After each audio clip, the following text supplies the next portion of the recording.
Buenas tardes, mi nombre es Edmundo Gutiérrez Rocha, soy alumno de la Universidad Virtual del Estado de Guanajuato. El número de la matrícula es 14004962 de la licenciatura en Derecho. El nombre del reto es la jurisprudencia.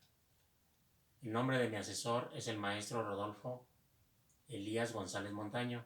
La fecha de elaboración de este video es el 2 de diciembre del 2021.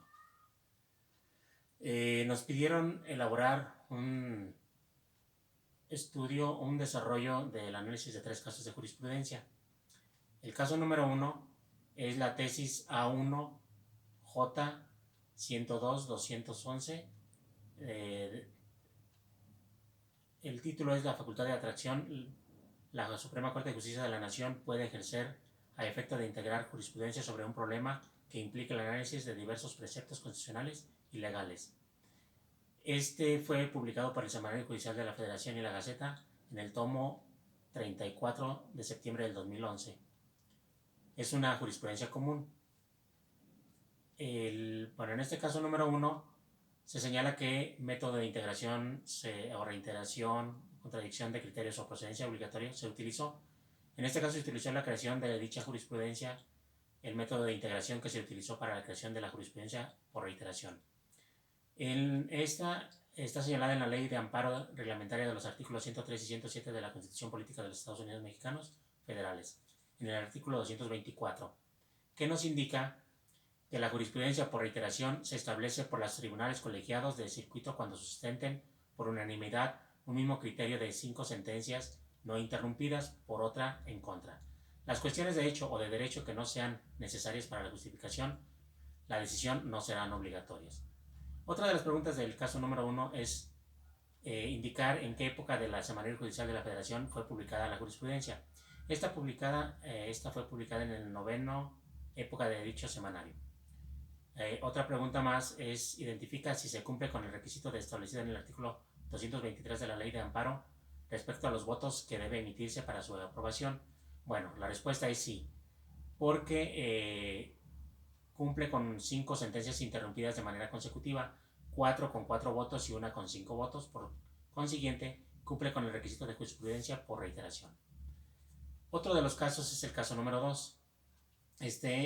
Fue publicado en la tesis A1J 78201, también emitido por la Gaceta de la Seminario de la Federación. Es una jurisprudencia del común penal con número 20-18-828 de décima época, en el libro número 61 de diciembre del 2018, tomo primero. Esta fue emitido por la primera sala.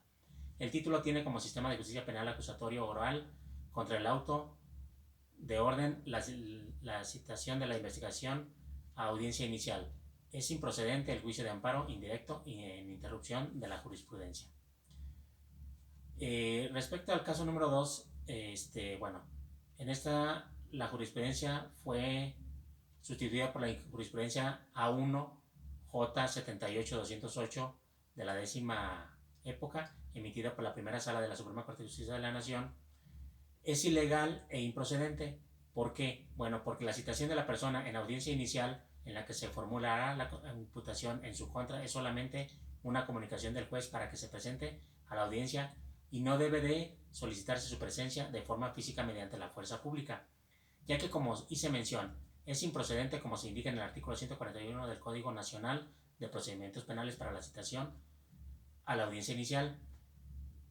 En este caso, la lectura sistemática de las fracciones 1 y 2 del artículo mencionado, se advierte que la citación de la persona investigada a la audiencia inicial en la que habrá de formularse imputación en su contra por sí sola no es un acto que afecte su libertad personal, al tratarse de una simple comunicación del juez a petición del Ministerio Público, en el sentido de que se requiere su presencia para el desarrollo de una audiencia en la que se formulará la investigación que se consiga en su contra y se formulará la imputación respectiva.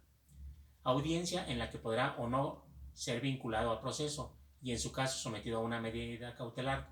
No obstante lo anterior, el hecho de que, conforme a la fracción 2 del presente citado o precepto citado, en caso de no comparecer injustificadamente, puede ordenarse su comparecencia forzosa, pues ello es un acto futuro de realización incierta, al estar condicionado a que el citado no asista sin justificación y el representante social solicite que se ordene su comparecencia mediante la fuerza pública, por lo que ese acto de comunicación como tal no incide en la libertad personal del citado. De ahí que contra el auto que ordena la citación del investigado a la audiencia inicial es improcedente el juicio de amparo indirecto, pues se trata de un acto judicial fuera del juicio, que no afecta la libertad personal del quejoso, conforme al artículo 107, fracción 4 de la Ley de Amparo. Por eso la jurisprudencia por sustitución es un procedimiento que permite a la Corte que reflexione a partir de la opinión de otros jueces si existen razones suficientes para modificar la interpretación autorizada del derecho. En este contexto, la sustitución de jurisprudencia es un remedio apto para salvaguardar la Constitución y la ley. Por eso, para que los plenos del circuito constituyan la jurisprudencia, se requerirá de 2/3 partes de los magistrados que lo integren. Otra de las preguntas del caso número 2 es en qué época fue publicada esta jurisprudencia.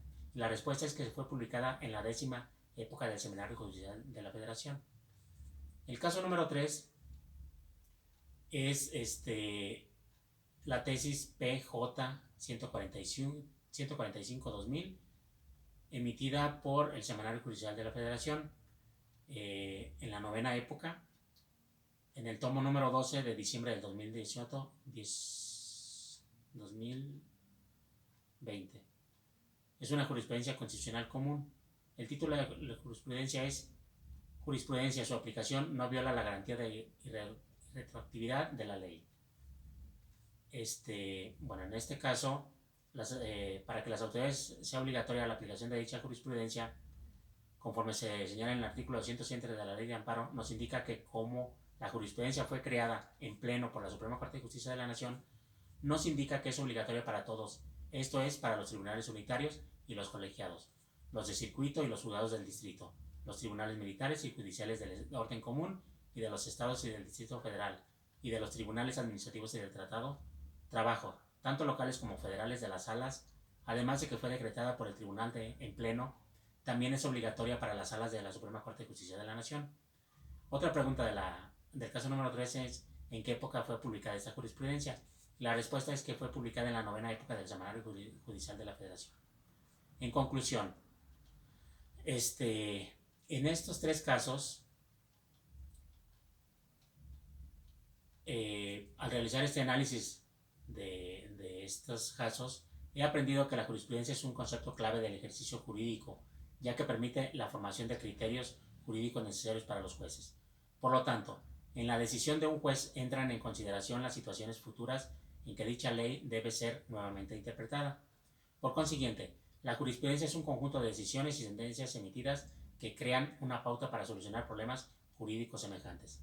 También aprendí en este análisis de la jurisprudencia cómo se aplica la jurisprudencia. Bueno, la jurisprudencia en términos generales tiene la función de interpretar la ley o integrar las lagunas que éstas contengan, con la finalidad de lograr certeza jurídica a través de la unificación de criterios para la aplicación del derecho, de ahí la necesidad de su obligatoriedad.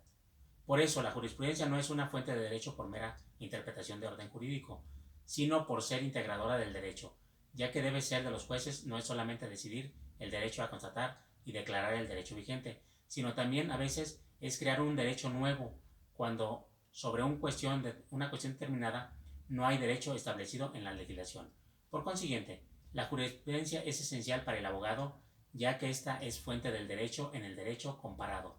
Por eso, es un tema muy importante, porque permite comprender la comprensión del derecho, el cual existe en todos los sistemas jurídicos de todos los países, porque establece derechos y obligaciones a los particulares y al Estado, a través de la interpretación que realizan los tribunales del Poder Judicial de la Federación. Es todo, gracias por sus atenciones y buenas tardes.